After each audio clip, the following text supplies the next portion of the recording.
I didn't mean to hear it. That's the part that still messes with me. I wasn't snooping, I wasn't eavesdropping, I wasn't looking for trouble. I was barefoot, half asleep, standing in my own kitchen at 2:17 a.m., waiting for the kettle to click off, when I heard my ex's voice coming from the living room. Low, calm, confident, like he'd already won. "She thinks it's just one night," he said, almost laughing, "but I'm not going anywhere." My hand froze around the mug. The kettle kept screaming behind me, but I didn't move. Because the man saying those words was supposed to be temporary in my life. A favor, a single night, a closed chapter I cracked open out of kindness. And yet, the way he said it, it wasn't hopeful. It wasn't desperate. It was planned. I leaned back against the counter, my heart beating so hard I thought it might give me away. Who was he talking to? And why did he sound so sure that my home already belonged to him? Earlier that evening, I had stood at my front door telling myself I was doing the right thing. That's what Black women always do, right? We extend grace, we show compassion, we help, even when our intuition is screaming. He stood there with a duffel bag and tired eyes, rain soaking into the shoulders of his jacket. "Just tonight," he said. "I swear, I'll be gone in the morning." I remember how long I stared at the doorframe, how my chest felt tight, how my spirit whispered, "Don't do this." But then I remembered who I used to be with him, the woman who believed in second chances, the woman who didn't want to be cold. So I stepped aside, and that was the moment everything started slipping out of my control. Now, here I was, hours later, listening to the man I once loved tell someone on the phone that he had no intention of leaving.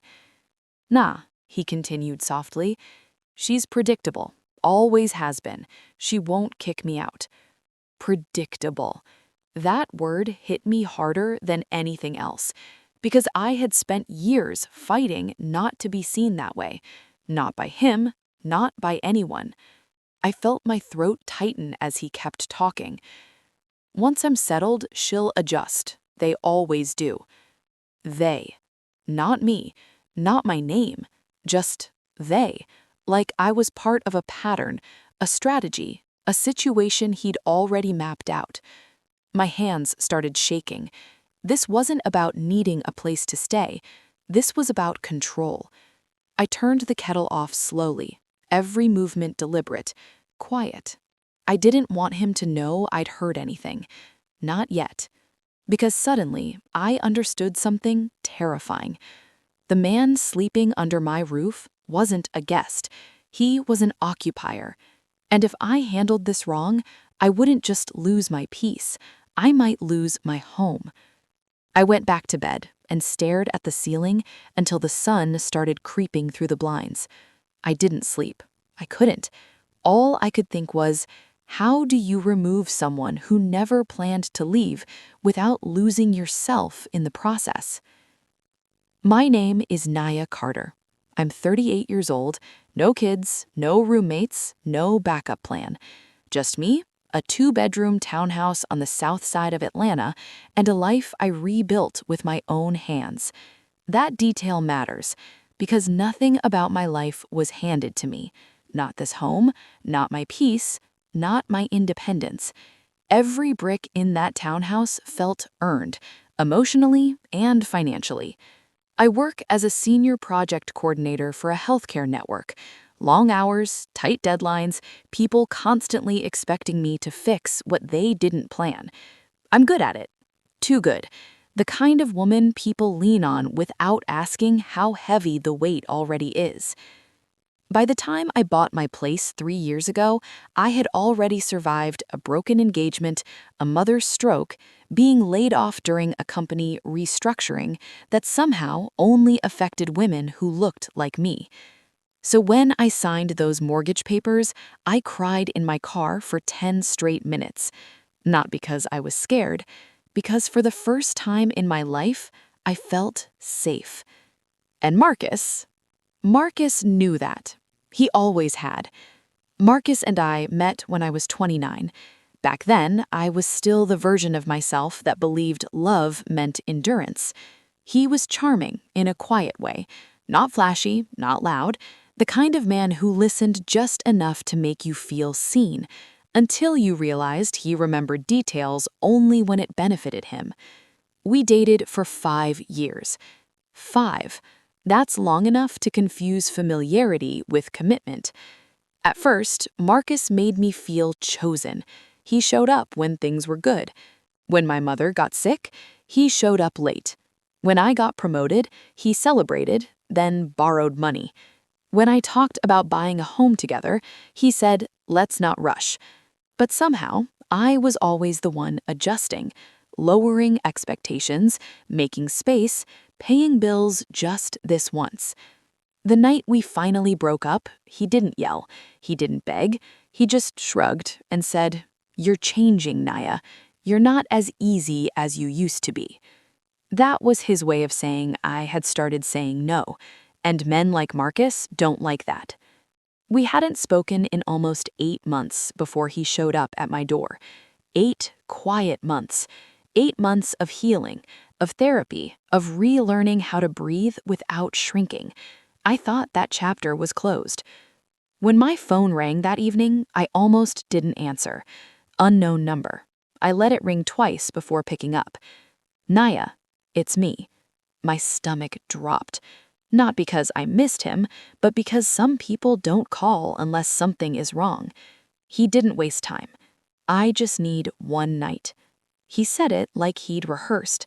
His roommate kicked him out, his job had been on pause, he didn't want to bother anyone else. And then he said the line he knew would land. I didn't know who else to call. I stood in my living room, staring at the wall where my framed housewarming photo hung. Me, smiling, alone, proud. Every instinct in my body said, "Don't." But another voice, the one Black women are trained to listen to, whispered, "Don't be heartless. You're stronger than this. It's just one night." When he arrived, he looked smaller than I remembered. Not weaker, just unfinished, like a man who expected someone else to complete him. He smiled when he saw my place. Too long. "You did good for yourself," he said, eyes scanning the room. That wasn't a compliment. That was assessment. I set boundaries immediately. At least, I thought I did. Couch only, one night, out by morning. He nodded. Too easily. "Of course I wouldn't disrespect you like that." That should have been my warning, because men who say they wouldn't disrespect you usually already are. I showed him the guest bathroom, gave him a towel, pointed out where the coffee was. I did not offer dinner, I did not sit with him, I did not reminisce. Still, he acted like time had rewound, like my home was a checkpoint on his journey back into my life. That night, as I lay in bed listening to him move around downstairs, I felt something I hadn't felt in years. Not fear, unease, the kind that settles in your chest when your spirit knows something your mind hasn't caught up to yet. And by 2:17 a.m., I finally understood why. Morning came too fast. Sunlight crept through my bedroom blinds like it had something to expose. I lay there for a moment, staring at the ceiling, listening. Silence. No TV, no phone, no movement. That should have been comforting. Instead, my chest tightened. I got up, wrapped my robe around me, and walked downstairs. The first thing I noticed was the smell. Coffee. Fresh. I hadn't offered him coffee. Marcus was standing in my kitchen like he belonged there. Not sitting on the couch, not hovering awkwardly near the door, standing at my counter, in socks, scrolling on his phone. He looked up and smiled. "Morning," he said casually. "Hope you don't mind, I couldn't sleep." I did mind. I just didn't say it yet. I glanced at the clock. 9:42 a.m. He was supposed to be gone by 8. "I thought you were heading out early," I said, keeping my voice neutral. He shrugged, poured himself another cup. I am, just waiting on a call. A call from who? He didn't say. I grabbed my mug and leaned against the counter, suddenly very aware of how small my kitchen felt with him in it. Marcus, I said, carefully, I have work today. He nodded like that information didn't change anything. Yeah, I know. I'll be out soon. Soon. That word has trapped more women than silence ever has. I went upstairs to shower, trying to shake the unease. When I came back downstairs, he was still there, still on the phone, now sitting at my dining table, my laptop open. My laptop. I stopped walking. Why is my computer open? I asked. He looked up, unbothered. Oh, Wi-Fi was already connected. I just needed to check something real quick. Check what? He didn't answer. He just smiled again. I took a breath. Marcus, I need you to pack up. This time, his smile faltered. Just a flicker. Why are you acting like this? He said. I told you I'm leaving. I know, but not later, now. He closed the laptop slowly. The room shifted. You're being a little dramatic, he said. It's barely mid-morning. Dramatic. Another familiar word. I picked up my keys. I'll lock up behind you, I said. That's when he leaned back in his chair, crossed his arms, and laughed. Not loud, just enough. Relax, Nia, he said. You always get like this when you're stressed. That sentence landed heavy, because it wasn't about today. It was about history. I felt my face get hot. This isn't a discussion. He stood up then, slow, deliberate. You really gonna put me out like that? After everything? Everything. The unpaid loans, the missed birthdays, the emotional labor I never invoiced. My phone buzzed. A meeting reminder. 10:30 a.m. I had 15 minutes. He saw the notification. Smirked. Go ahead, he said. I'll lock up. My stomach dropped. No, I said.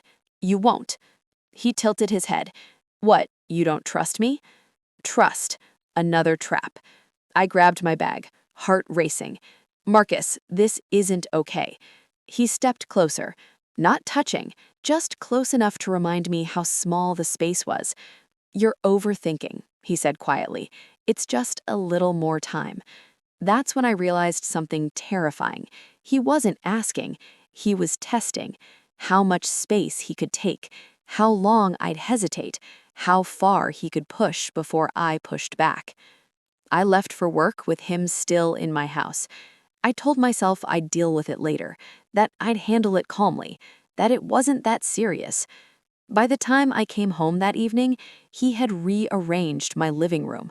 My throw pillows were moved, my bookshelf reorganized, my mail stacked neatly on the table, and his duffel bag, unzipped, clothes folded into my spare closet. He looked up from the couch like he'd been waiting. Hope you don't mind. I figured if I'm gonna be here a bit. My ears started ringing. A bit? I repeated. He smiled again. That same confident smile from the phone call. Just until I get back on my feet. That night, I didn't sleep in my bed. I locked my bedroom door, and for the first time since buying my home, I didn't feel like it was mine. The next 3 days blurred together in a way I still struggle to explain. Not because anything dramatic happened, but because too much did. Marcus didn't raise his voice, he didn't threaten me, he did something worse. He normalized himself. By day 2, he had a routine. He woke up before me, used my shower, ate my food. He folded laundry like it was his contribution. I'm just trying to help, he'd say. But help that ignores consent is control wearing a smile. I tried to assert myself. Every morning. You need to find somewhere else. This was never meant to be long-term. This isn't working. Each time, he responded with calm disappointment. So, I'm just disposable now? I wouldn't do this to you. I thought you were different. Different. That word again. By day 3, my body was reacting before my mind could catch up. I started waking up with headaches. My appetite disappeared. I stopped playing music in my own house. Silence felt safer. That evening, my sister Danielle came by. She didn't know Marcus was there. I hadn't told anyone. I didn't want the shame. She noticed immediately. The tension, the way I stood between Marcus and the hallway, the way my laugh came a second too late. When Marcus stepped outside to take a call, Danielle leaned in. Why is he here? I opened my mouth. Nothing came out. That's when she grabbed my hand. Nia, she whispered, you don't feel safe. I wanted to deny it. I couldn't. That night, I finally confronted him. I stood in my kitchen, arms crossed, voice shaking. You need to leave tomorrow. No softness, no negotiation. Marcus sighed, like I was inconveniencing him. I told you I don't have anywhere else right now. That's not my responsibility. The words tasted foreign, but necessary. His face changed then. Not angry, cold. You know, he said slowly, if you kick me out, I don't know where I'll end up. I said nothing. And if something happens to me, I hope you can live with that. There it was, the threat wrapped in guilt. I felt my chest tighten. You're manipulating me. He laughed. You're projecting. Later that night, I overheard him again. Same spot, same low voice. Different words. She's getting nervous, but she won't do anything. She never does. That sentence broke something in me, because it meant this wasn't misunderstanding. It was strategy. The next morning, I called in sick. Not from work, from my own life. I sat on my bed, door locked, staring at my phone. Legal eviction rules, tenants' rights, how to remove a guest who won't leave. Every search made my hands shake more. Then I saw something that made my blood run cold. An email sent from my address to the utility company, requesting an additional occupant added to the account. My name, my address, his phone number. I confronted him immediately. Did you do this? He didn't deny it. I was just being proactive, he said. It's easier this way. Easier for who? You had no right. He stepped closer. I live here now, Nia. You let me. That was the moment fear replaced guilt. Because I realized something too late. By letting him stay one night, I had invited someone who saw my kindness as permission. I didn't confront Marcus again that day. Not because I was scared, but because I needed clarity. I had spent too long reacting. Now I needed to understand what I was dealing with. I called in a favor. My friend Alicia works in property management. We went to college together. She's the kind of woman who reads contracts for fun and doesn't miss details. I didn't give her the whole story, just the facts. Ex-boyfriend, one night turned into days, refusing to leave. There was a pause on the line. Naya, she said carefully, has he received mail at your address yet? My heart sank. Yes. Another pause. Then this isn't about feelings anymore, she said. It's about residency. That word felt heavier than any insult he'd thrown at me. Residency, power, leverage. Alicia told me something that made my skin crawl. Men like that don't look for love, she said. They look for access. Access to stability, access to safety, access to women who've already built something. That night, I couldn't stop replaying moments from our relationship. The way Marcus never wanted to sign a lease, the way he always moved into places that weren't his, the way his stories never quite lined up. Patterns I'd ignored because love made me generous. I searched his name, not on social media, on public records. It didn't take long. 2 previous addresses, 2 women, 2 similar complaints. Guest refused to vacate, civil dispute, temporary restraining order requested. My breath caught. This wasn't new. I wasn't special. I was next. When Marcus came home that evening, I saw him differently, not as my ex, not as someone down on his luck, but as a man who studied women like me. Women with empathy, women with homes, women who didn't want to be cruel.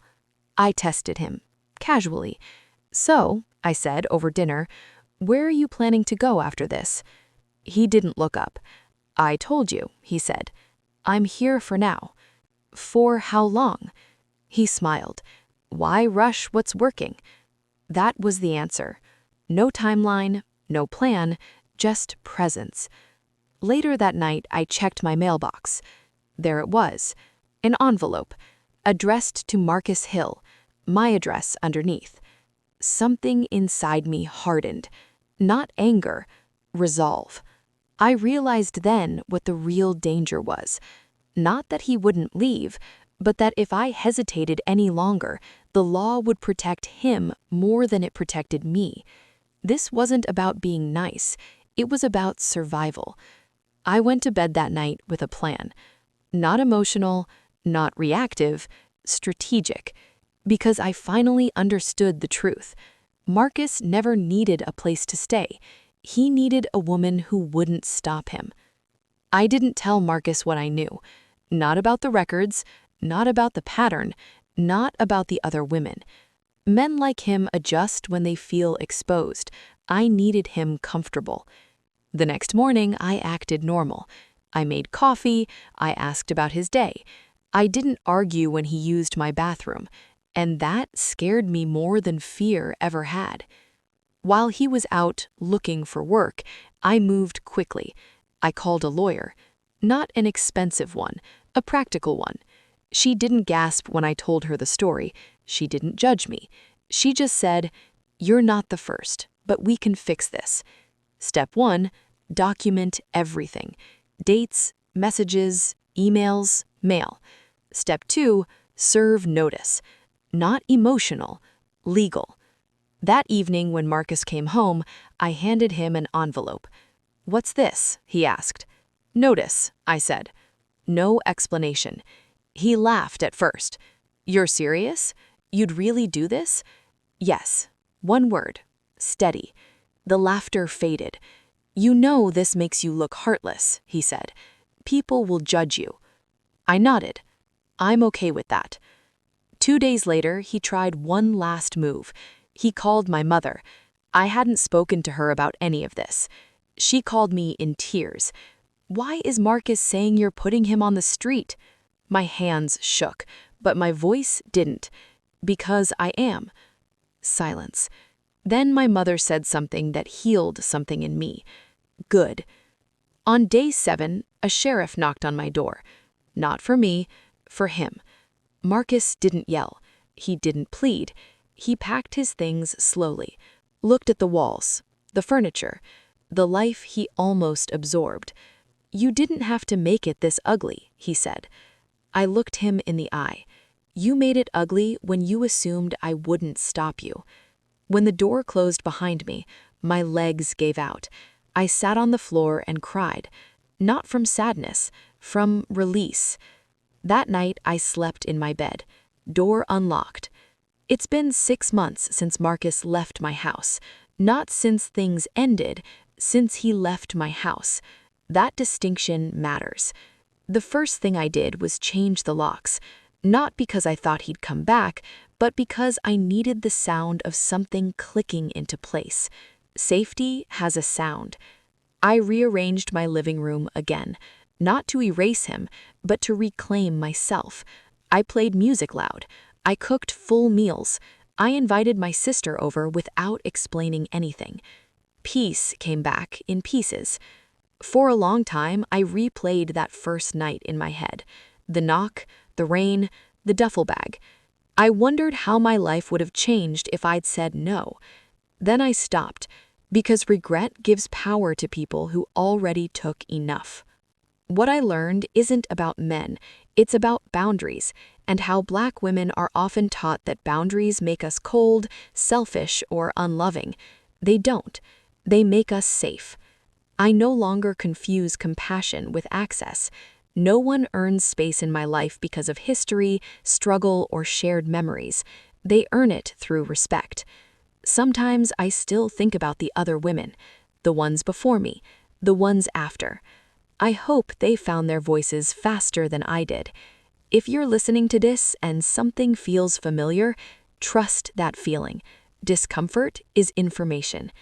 My home is quiet now, not lonely, protected. And for the first time, I understand this truth deeply. Kindness without boundaries is an invitation to be consumed.